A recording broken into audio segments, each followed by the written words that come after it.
আসসালামু আলাইকুম রহমতুল্লাহ। সবাই কেমন আছেন? আশা করি আলহামদুলিল্লাহ ভালো আছেন। আমি মোহাম্মদ হযরত আলী চলে আসলাম আরো একটা নতুন ভিডিওতে। এখানে দাম্মাম জুবাইলের ভিতরে একটা সুন্দর একটা পার্ক এখানে আমি শুনছি, তো এখানে আজকে বিকালবেলা ঘুরতে আসলাম। জায়গাটা আসলেই খুব সুন্দর।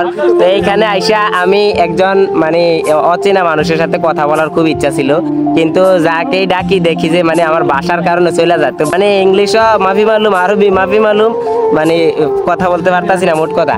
তো এখানে আইসা আমার দেশের মানুষ যখন দেখি তখন বুক ভরা ভালোবাসা দিতে ইচ্ছা হয়। মানে এখানে আইসা যখন দেখলাম যে দেশের মানুষও আছে, এই যে এই এক ঝাঁক মানুষ দাঁড়া রয়েছে দেখেন, এরা সবাই আমার দেশের, এমন না যে আমার রুমমেট বা আশেপাশের। এখানে পার্কে আইসা ওনাদের সাথে পরিচিত।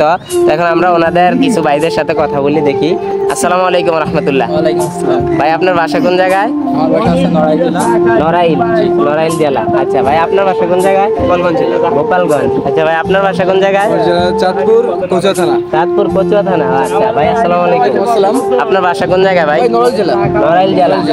আচ্ছা আচ্ছা, আসসালামু আলাইকুম ভাই।